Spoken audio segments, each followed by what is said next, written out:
Ce qui était très frappant, c'est qu'on voyait beaucoup de monde dans la rue. Ah oui, ça, il y avait énormément de monde, justement.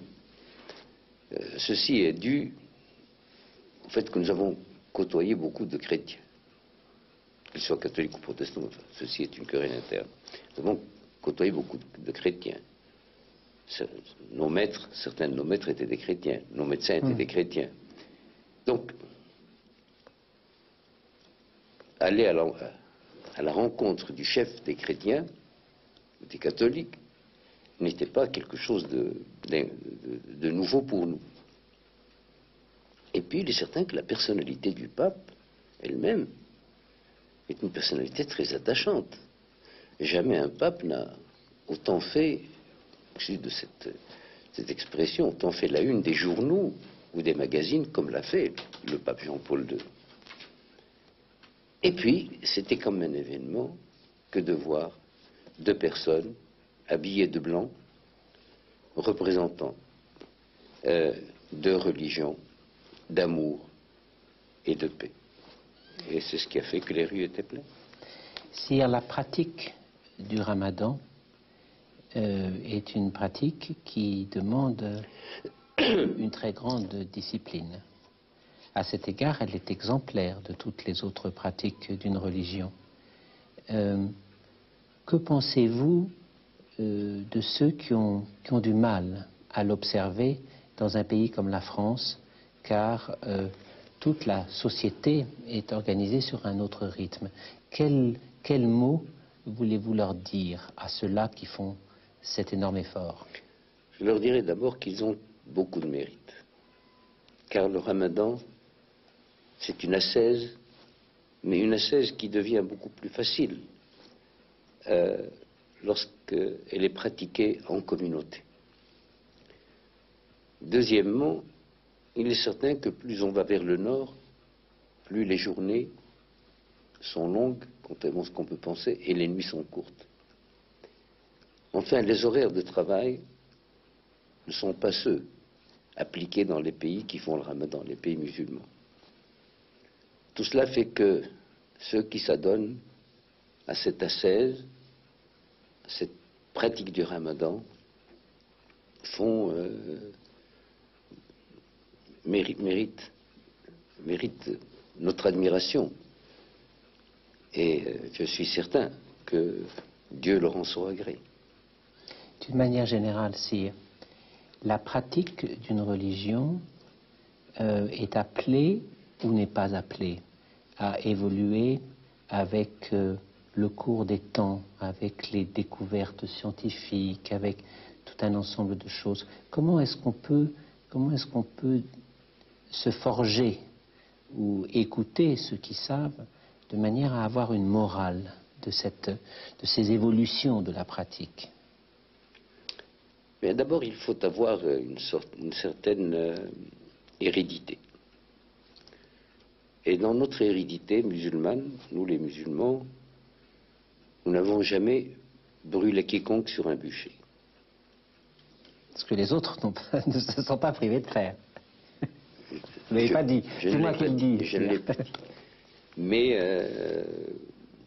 on n'a jamais brûlé quelqu'un pour sorcellerie ou parce qu'il disait que la terre tournait.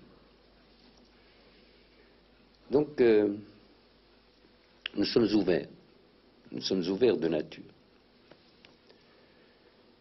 Et c'est ce qui fait que nous sommes évolutifs. Du reste, du temps du prophète déjà, la religion avait connu des évolutions. Il était dit qu'il fallait couper la main du voleur. Bon. Eh bien, comme tous les droits pénaux, la philosophie du droit pénal, c'est l'exemplarité. À telle enseigne que la peine de mort n'a commencé à être abolie que dans les dernières décennies. Jusque-là, c'était quelqu'un tué, il faut lui couper la tête parce que ou le pendre. Mais tout de suite après la mort du prophète, en cas de sécheresse, le khalife Omar a dit il ne faudra surtout pas couper la main des voleurs. Déjà la circonstance atténuante. Si naturellement on venait, je parle pour mon pays, Si on venait à le faire, et je crois qu'à ce moment-là, les charges sociales qui devraient peser sur l'État pour avoir créé un indigent matériel et un incapable manuel deviendraient assez lourdes et que ce serait vraiment en plus caricatural que de dire un tel va aller toucher sa pension parce qu'on lui a coupé une main. Non, il faut être évolutif. Le dogme, lui, ne doit pas être touché. Mais il faut s'adapter à son temps. Et si on veut être tolérant, ça veut dire quoi être tolérant? C'est donner et recevoir. Mais si l'on veut recevoir, il faut être le réceptacle voulu. Et si l'on veut donner, il faut apprendre la méthode pédagogique pour donner. Donc c'est une adaptation continue de la part du croyant. Encore une fois, en ne touchant pas au dogme, l'unicité de Dieu, le fait que Mohammed est son dernier prophète, le pèlerinage, le mois de jeûne et la zakat qui est l'impôt organisé actuellement. En dehors de cela. Sire, nous avons visité la magnifique mosquée Hassan II à Casablanca. Je voudrais vous poser une question peut-être un peu insolente. Cette mosquée est magnifique. Est-ce que c'est le symbole d'un règne glorieux? Est-ce que c'est un acte de foi? Est-ce que c'est un partage avec le reste de la communauté musulmane? D'abord, c'est un acte de foi. Ensuite, c'était un acte d'amour pour Casablanca que je trouvais comme étant une ville sans rayonnement spirituel. Enfin, c'était un acte de nationalisme, car je voulais montrer, pour maintenant et pour les siècles à venir, que le Maroc est un pays qui continuera toujours, avec l'aide de Dieu, à représenter à la fois ce qui est traditionnel, ce qui est constant, tout en acceptant les techniques les plus modernes et en faisant de ce mélange ce qui a toujours caractérisé le Maroc, à savoir d'être un trait d'union, non seulement entre l'Orient et l'Occident, mais entre hier, aujourd'hui et demain. Voilà ce qui m'a poussé à faire. Merci, Sire.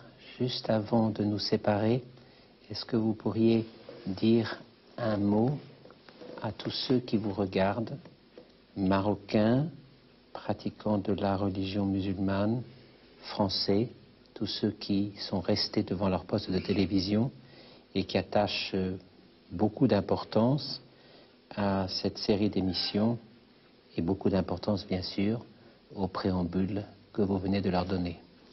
D'abord, je dirais à tous ceux qui me regardent, quelle que soit leur confession, salam alaikum, ça veut dire que la paix soit sur vous. Ensuite, je leur demanderai d'imaginer que les musulmans sont 1,2 milliard dans le monde et que si l'on trouve parmi ces musulmans, disons 0,0,1, ça fait quand même quelques millions, ben, il ne faut pas juger le 1,2 milliard de musulmans sur le 0,0,01 s'il apparaît que leur conduite n'est pas en conformité avec certaines pratiques. Je veux leur dire un message d'indulgence, car la tolérance n'est que la fille de l'indulgence. Alors, nous souhaitons de la tolérance, de l'indulgence, et nous prions Dieu, nous les musulmans, de nous guider afin de ne pas heurter les règles de vie, de ceux chez qui nous vivons.